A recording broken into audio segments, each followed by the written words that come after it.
have a couple of ginger biscuits and a coffee. Nom nom. It's the cross we have to bear as we get older, so at least I can see what I'm doing. I've been off the job for a few days and now I've come back to do a little bit more. The Sparky's been in, and I don't know if we can just see, can we just see, I'll show you.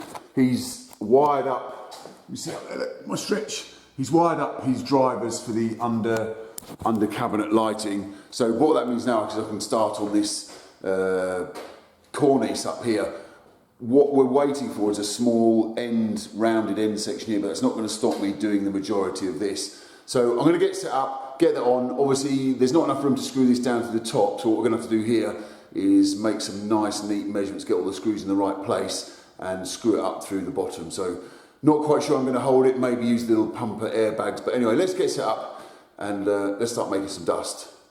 So as you can see here, we've kept these end panels 22mm forward from the carcass, which basically means that the cornice is going to be 22mm forward as well. So what I'm going to do here, I mean, normally if I'd got space on the top here, I might put a pencil mark on the back of the unit at the right point and take the measurements there, but can't get up there in this instance. So what I'm going to do is basically take a measurement from that end panel here, because it's butting into that end panel, because that one goes right the way through. I'm going to take a measurement from there to the face of this carcass here, and then simply take off 22mm. And what I'm going to do to make it nice and easy to make this measurement is this lovely little Bosch laser. So yeah, just take that measurement, simple bit of maths, and then we can make our cut. Right, here we go. Got the laser, hope you can see that. Big day when I bought this. I kind of bought it thinking, not as a gimmick, but I've used it so much more than I thought I was going to, and for things like this it's absolutely brilliant. So yeah, let's just I'll turn my back on you, put it on there, hold it nice and straight into position, look where the dot is, and bosh. What have we got there? 2 meters and 3mm, minus 22, what's that? 1981. So let's cut a square end on that end, mitered end on this end, and then we can cut another mitered end on a long bit here, because that's more than 3 meters. So mitered end on this bit as well, nice clean cut, and then we can have a look at how we're going to fix it. So that's these first few bits cut. This is the long bit of 1981, and what I've done here, this is a slightly shorter section, as I said, because that's longer than 3 meters. What I've actually done, and this bit's missing at the moment, what I'm going to do is, rather than start with a 3 meter length and put a join up there, which is sort of further, you know, into the sort of living part of the kitchen, what I'm actually going to do is put the longer bit back here. So what I decided to do is put a join directly over that end panel there. So that's a nice short bit in there. And then I've also cut this straight section here, which is the first bit I'm going to fix. So what I've managed to do is just put it in place, put a bit of tension on it with an airbag. I've set my little square up here just to make sure that the fixing point's in the right place. So obviously we've got to fix up here, because obviously we can't fix down. So I'm going to put 2 in each of these cupboards here, 1 each side. Same in here, there'll be no fixings in that one. So going to be really, really simple now. I'll just, as I always do, I'll just pre-drill it and then use my drill. As I said before, don't use the impact drill for this kind of stuff, it's too aggressive, so you get a lot more control on this one. So yeah, should be a simple case now. Obviously we keep it flush with the front here and the 22mm off, nice and straight all the way down, fix it, and then we can, what I'm going to do is mitomate that corner together, put that whole thing up, and just repeat this process. Fairly simple stuff, really. There we go. We just get my hand in the toilet, because these airbags, they're great, but they do want to tip it forward a little bit, obviously, because there's nothing under this front edge. So just get my fingers in there just to make sure when I push that screw up, it doesn't tilt the cornice forward. So it's lovely and flush. Pre-drill in there, put some screws, not ready with the screws. Here they are.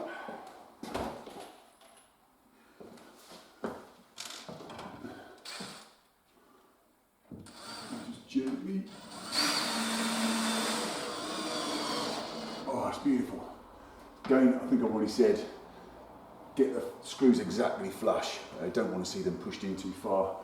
Again, you know, you can see these, if a customer really didn't want them, I've done it before where I've actually waxed them over, but Don't think the builder's too bothered in this instance. So yeah, we can make sure that I've got a little block here somewhere. Where's that one? Here it is. Again, just got my little block with a pencil mark on, so I know it's in the right place all the way along there. Out a little bit. There we go. I can probably touch that off now actually. Yes. Still get my hands over the top to grip it.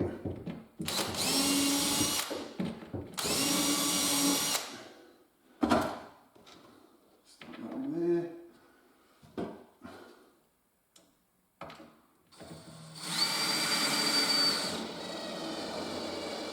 Beautiful. Just as other two, and I'll give on to that. The next one. You know what? I don't know about you guys. I'm talking maybe to the pro guys out there, professional tradesmen. I leave home just before 7, have a bit of toast and a cup of tea, and I've got to work, and sometimes you just get really hungry. I normally have a sandwich at 10 o'clock, but it's not even 8:30 yet, and I'm absolutely starving. So I don't do lots of tea breaks, just 10 o'clock and 1 o'clock, but actually I can't wait. What I'm going to have is ginger biscuits. Oh, I love them. So just to get rid of that hunger for another hour and a half, I'm just going to be naughty. Have a couple of ginger biscuits and a coffee. Nom nom.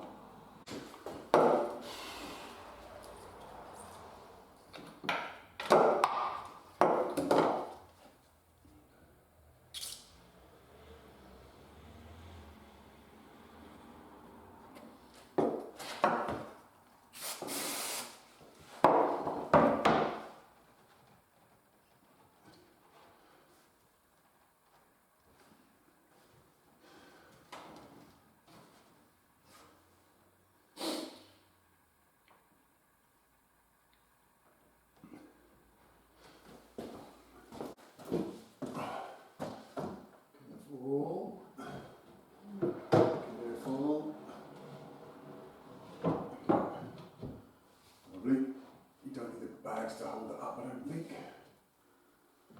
Right. Let's see what we've got there. Oh, spot. Right.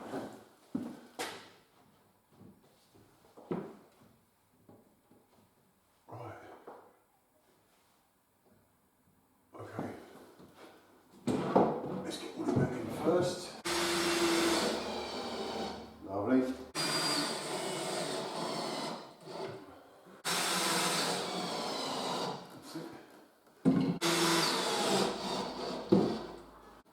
Actually, I'll tell you what,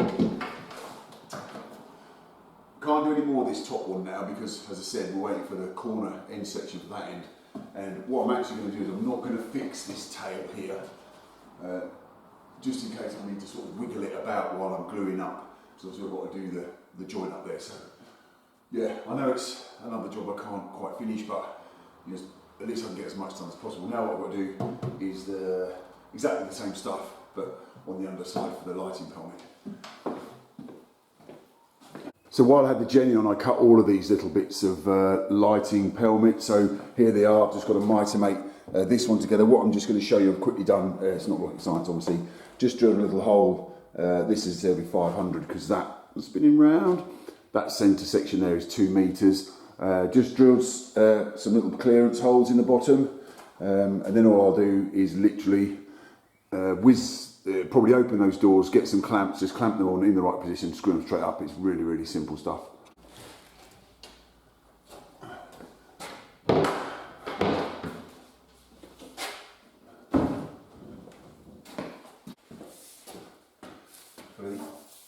Cut this fairly snug.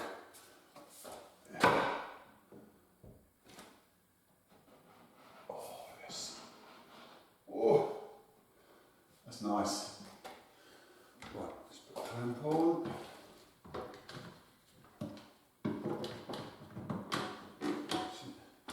Probably right with just one, but I got you out of the van, so why not? Oh, that's lovely. Excellent.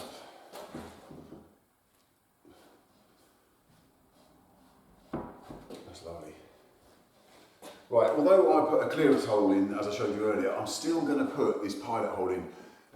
It just helps sometimes when you're going into sort of the hard part of this melamine face chipboard. Sometimes the screw can scrabble slightly, so you've got to drill. It only takes a second. In sort of my opinion, it just makes putting the screw in less traumatic. Oh, lovely there. That's really good.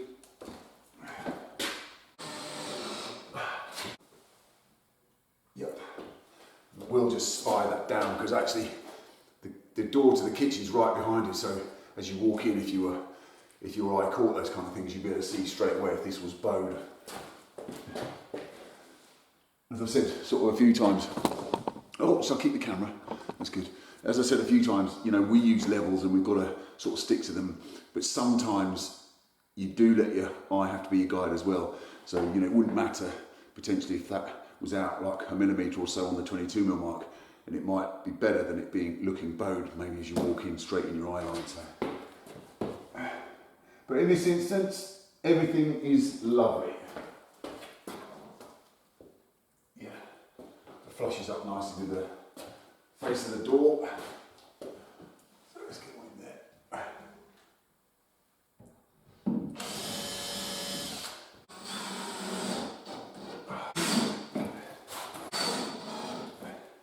You can see that really brings the sort of kitchen together.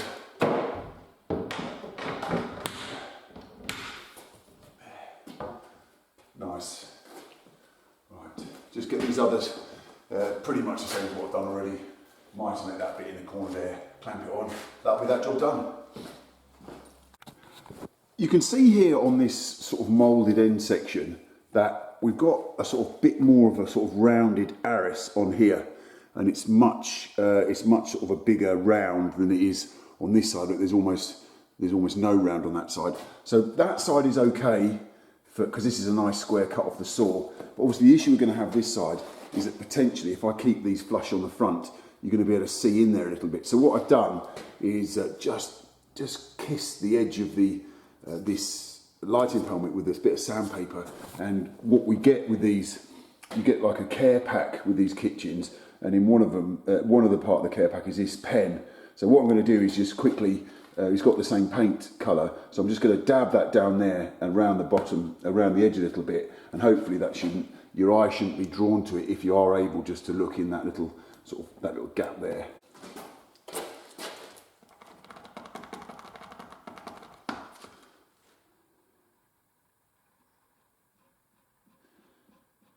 Again, you've got to be really careful doing this because you don't want it up. It's a bit like if you're doing a stone chip on the bonnet of your car. If you put too much in, it can look sort of worse than leaving it. So we're just going to dab it on that end. Come on, out you come. Let's get it going. Here it comes.